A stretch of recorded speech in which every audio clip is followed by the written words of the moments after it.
Анда мен сіздерге түшүндүрүп коеюн. 2023 жылы президенттин мөөнөтү бүтөт. Ошол жылы эгерде арачылардын соту ишке ашса, президенттин ишмердүүлүгүнүн белгиси болот эле, туурабы? Мен ойлоп атам, ошондой максат менен силер сунуш бергенсиңер. Биз Бишкек шаарына жана Ош облусуна 2022 жылдын 1 январына деп сунуштаганбыз. Жалал Абад, Чүй жана Ысык Көл областарына 23 жыл деп сунуштаганбыз. Анан Баткен, Нарын, Талас областарына 24 жыл деп сунуштаганбыз да. Эми азыр комитеттен кийин бүт мамлекет республика боюнча 25 жыл деп мөөнөт ошентип өзгөрүп атат. Жок, ал комитет берген сунушта, ал силердин сунушуңар эмес. Комитеттин сунушу менен. Туура. Каржы министрге суроо. Ушу сот арачыларды камсыз кылыш үчүн 1 жылда канча акча керек? Толук көлөмүндө. Сот арачыларды сиз айткан суроо боюнча биринчи кезекте бул комплекс маселе, чыгымдар ал жерде ошол имараттарды, алардын айлык акыларын, алардын алып барып келген чыгымдары, ошондой эле ошолор отурган имараттарды жабдуулар болуп, 5 жылга 20 жылдан 25 жылга чейин 1 миллиард 529 миллион сом каралган.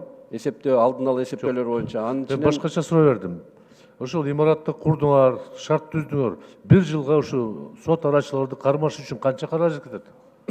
Орточо жыл, 1 жылда. Орточо республика боюнча 300 миллионго жакын кетет биринчи жыл. Анан кийинки жылдары жанакы баары базалар түзүлгөндөн кийин ал чыгымдары только айлык акылары жана ошол командировочный чыгымдары гана каралат. Ошондо баары куруп бүткөндөн кийин, имараттарды жасап бүткөндөн кийин жыл сайын 300 миллион керек болот деген туурабы?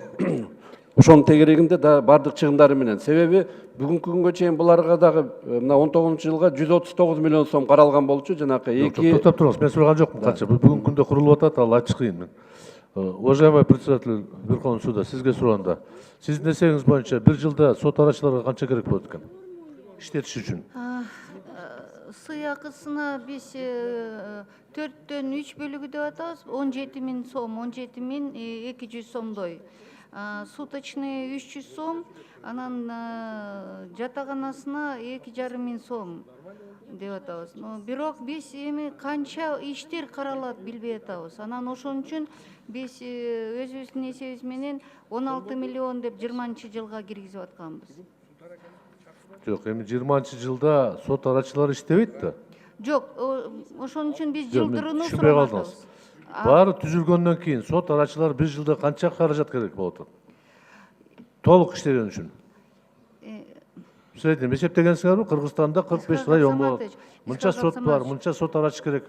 Мынча акча керек. Ошо эсеп барбы? Мындай иштерди канча иш болот биз билбей атабыз. Канча күн каралат ал иштер биз билбей атабыз. Только караганына байланыштуу болобу? Бир суткасына бир сот арачыга биз ошону эсептеп, мына 20 миң сомго деп бир күнгө деп атабыз эме. Иштегенде карата, А канча алар болот, канча киши, канча күн алар иштешет? Ал азырынча бизге белгисиз болуп атат. Себеби ал өтө оор кылмыштар боюнча катышат сот арачылар. Анан дагы сот арачылардын бирөөсү ооруп калышы мүмкүн. 9 сот арачы катышса, жанына 9 запасной сот арачы болуш керек, катышыш керек. Себеби бирөөсү основной составтан ооруп калса, запаснойдон алар күнүгө угуп катышыш керек, алмашууга татыктуу болуш керек. Рахмат, түшүнүктүү. Урматтуу кесиптештерим, менде сунушум мындай да. Токтомдун долбооруна бир пункт кошушубуз керек. Признать неудовлетворительную работу правительства по реализации данного законов. Себеби 2009 жылы кабыл алынган мыйзам 2019 жылга чейин аткарылган эмес. Биз баары бир өкмөттүн ишмердүүлүгүнө баа беришибиз керек. Ошондуктан токтомдун бир пункту кошуп койсок, мен ойлоп атам, туура болот да. Ал эми мыйзам долбоору айла жок колдош керек. Себеби мен кошо турам 25-жылы меселе бир 15 жылга улантып коелу. Бул баягы Насреддин эшекти сүйлөгөнү үйрөткөндөй болот да. Исхак Абсаматович, 3 мүнөт азыр талкууна аласызбы? Жок, жана техникалык себептерден улам жазылбай калган эле. 2 мүнөт. Себеби мындай болуп атат да. Давайте ачык эле сүйлөшөлү. Сот арачыларды ишке ашырыш үчүн өтө кыйын. Кыргызстанда кичинекей мамлекетте, калкы аз мамлекетте муну ишке ашырыш өтө кыйын да. Ошондуктан силер тартынбай эле же жокко чыгарыш керек болчу башынан. Бирок аны менен эч кимди колдобой коюшту. Колдосок анда бир узак мөөнөткө жылдырышыбыз керек да. Шашпай даярдап туруп, 10-15 жылдан кийин карашыбыз керек. Ага чейин залда отурган депутаттар көбү да жок болот, өкмөттүн курамында да көбү жок болот. Мен айтканым кызматта болбойт дегеним да. Анан ар бир 3-4 жылда жылдырган бул туура эмес да. Ачык эле сүйлөшүш керек да. 25 жыл эмес эле көбүрөөк болуш керек. Но бирок мага айтышты, мен эме мыйзамдын долбооруна сунушту бере албайт экенмин, ошондуктан 25-жылы кала берсин. Бирок негизги принциптер, менин сунушумду мен урматтуу кесиптештер суранат элем, колдоп берсеңиздер, өкмөттүн ишмердүүлүгүнө терс баа беришибиз керек. 2009 жылы кабыл алган мыйзамды 2019 жылга чейин эчтеке жасалган эмес. Бир иш каралган эмес. Бир жарандын укугу ишке ашкан эмес да. Ошондуктан эгерде биз токтомго кошуп койсок, бул өкмөткө кичине мындай эскертүү болуп турат да. Мен суранат элем, урматтуу Айдын Жеңишбековна, сизди дошко коюп койсоңуз менин сунушумду. Признать работу правительства неудовлетворительной. Ушул маселе боюнча. Жыйындын аягына чейин мен кагазга түшүрүп берем аны, сунушту. Рахмат. Айда Камчыбековна, урматтуу өкмөт, мына бул жерде жогорку соттун урматтуу төрайымы отурат, Конституциялык палатада бар да, келген жокпу. Мен айтайын деген бир аналогияда, биз азыр Конституцияда норма бар сот арачылары жөнүндө. Бирок мыйзамда биз датаны койгонбуз да, ушул жылдан баштап иштейт деп. Эми ушул эле Конституцияда биз өзгөртүү киргизгенбиз. Премьер-министр акимдерди дайындайт жана бошотот деп. Бирок конституциялык мыйзамда өкмөт жөнүндө, жергиликтүү мамлекеттик администрация жөнүндө мыйзамда жергиликтүү кеңештин депутаттары сунуштайт, премьер дайындайт деп турат да. Бирок конституция түз иштейт деп туруп, уже 10дон ашык акимдиги ошо 16 жылдан бери премьер-министр түз эле дайындап атат, конституцияга таянып. Эки мыйзамды көзүнө албай. Бул жерде мыйзам бузулуп атабы, же конституция түз иштеп атабы? Мен салыштырмалуу да. Эми сот арачылары жөнүндө конституцияда жазылып тургандан кийин биз сот арачыларын киргизиш керек да. Мыйзамдагы нормага карабастан 22-жыл же 25-жыл деп. Ошондуктан мындай двойной стандарт кылбай, ушуну конституцияда жазылгандан кийин биз аткарышыбыз керек болду. 25, 22 дебейчи. И биз тапшырманы өкмөткө бериш керек. И мен ойлойт элем, Айда Камчыбековна, урматтуу Канат Керизбекович, мына биз 4 жылдан бери, мына 5 жыл болоюн деп калды. Ушул мыйзамдын аткарышын карабап турбуз да, биздин кемчилигибиз. Мына азыр Исхак Абсаматович белгилегендей, 10 жылдан бери мыйзам аткарылбай келатат, биз болсо ушуну карабай келатабыз да, в рамках контроля. Карап туруп өкмөткө мыйзамдын аткарышын карап тургандан кийин баа беришибиз керек эле да, канааттандырарлык эмес деп. Бирок мен ал сунушка кошулам. Анткени упорно бул мыйзамды аткарбаска келатат. Ошон үчүн биз эркти алып туруп, буну мындайча айтканда маселени кабыл алышыбыз керек да, аткарууга бел байлаш керек. Рахмат.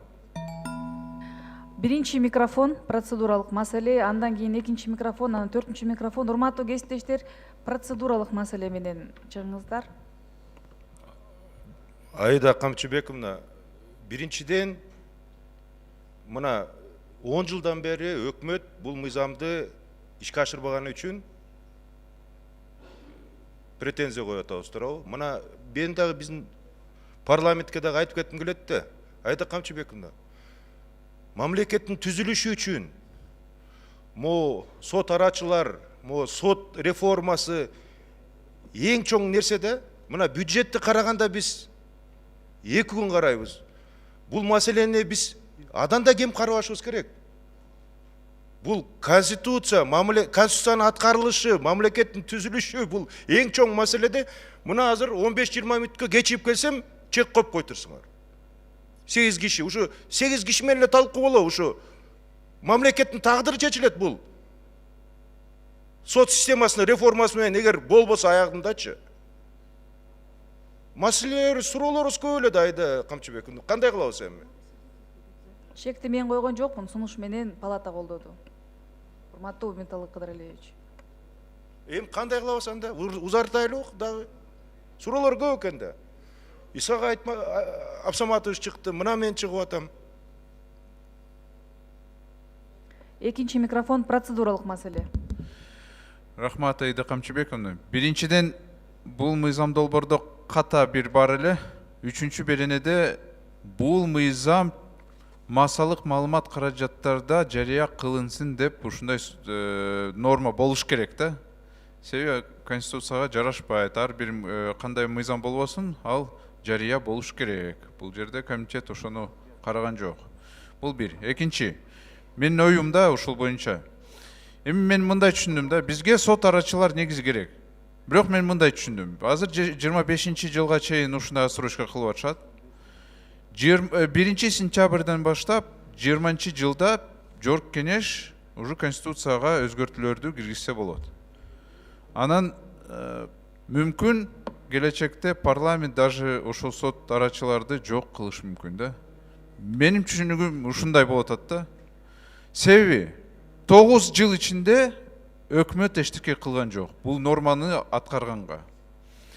9 жыл ичинде бюджет, республикалык бюджет 2 эсе өстү.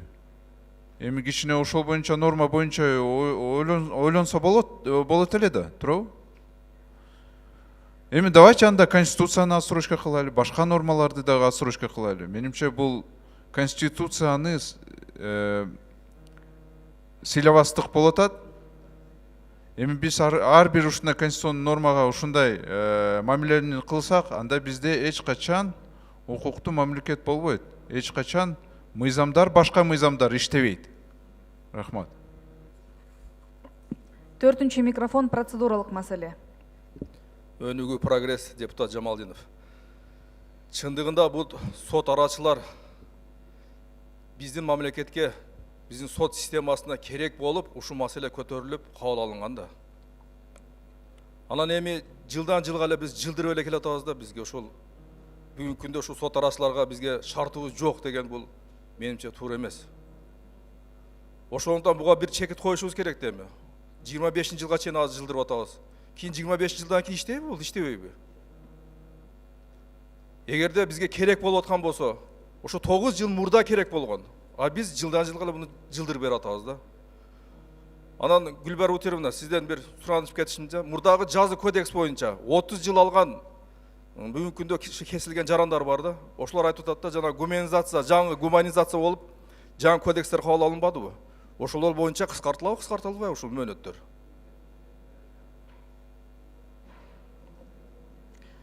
Эми гуманизация боюнча беренелер боюнча кыскартылды. Анан азыр 30 жыл жок, 20 жыл. Мурун эң узак мөөнөт 30 жыл болчу, азыр 20 жылга чейин кыскартылды. Мен ошо айтып атам, да кайталап коеюн. Мурдагы жазы кодекс боюнча 30 жыл мөөнөт алгандар бар да азырчы. Ошолор кайрылып атат да, ошол биздики гуманизация болуп, бизге кыскарган жок деп дооматтарды коюп атат да. Ар бир эмени көрүш керек, ар бир соттолгон адамды. Анда биз айтайлы ошо, сиздерге кайрылсын, өзүңүздөр карап көрүңүздөр анда. Мен жазып алайын өзүмө. Макул, рахмат. Рахмат. Быйылкы план аткарылып атабы? Зейнин Исламович, быйылкы жылкы Искандер Асылкулов, сал кызмат, 33 миллиард 144 миллион 300 миң план коюлган, 100% аткарууга сал кызматы жумушун аткарып атат. Азыр мына аз эле убакыт калды жыл жыйынтыганчы. Канча калды азыр? Азыркы күнгө мына бүгүн 19 болуп атат. 1 миллиард сомдун тегереги болуп турат, бирок бюджетный финансирование ачылып атат. Андан тышкары дагы мекемелер төлөп атат. И плюс карыздарды өндүрүү процесстери болуп атат. Биздин саноо боюнча 100% аткарылат деген ишеним бар. Мейли, ийгилик ошол аткарылат эми, аткарылбай калбасын. Ожидаемый суммалар бар. Анан 2020 жылы профицит менен чыгып атабыз, туурабы? Канча суммада? 787 миллион. 782 миллион. Ушуну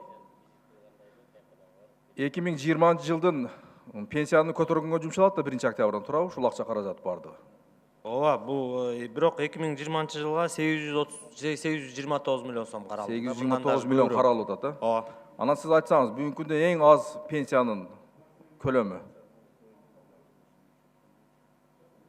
Бул эми ар бир жарандыкы өзүнчө, азыр мен кимиси канча алат деп мындай конкретно айта албайм. Мейли, анда мен айтайын андачы. Мына бүгүнкү күндө ушул 40 жыл, 30 жыл иштеп, биздин мугалимдерибиз, ушул врачтар 2,5 миң сом акча менен пенсияга чыгышып атат да. Анан биз жылына эле ошол 800 миллион акча каражаттан пенсияны көтөргөнгө берип атабыз, бөлүп атабыз да. Бирок дагы эле бул жакшы ошолорго жетпей жатат да. Мен айтайын дегеним, мисалга, бүгүнкү күндө канча көп пенсия алса, ошолорго көп акча каражат кошулуп атат. Аз алса, аз кошулуп атат, акча каражат алып атат да. Ошондон Алтынай Сейитбековна, буга мыйзам жол бербейт деп атат да. Ошондуктан бир мыйзамга жол бере турган бул мыйзамды алып келгиле дагы 10 миң алганга чейинкилерди көтөрөлү, жана 800 миллион акча каражатты бөлүпчү.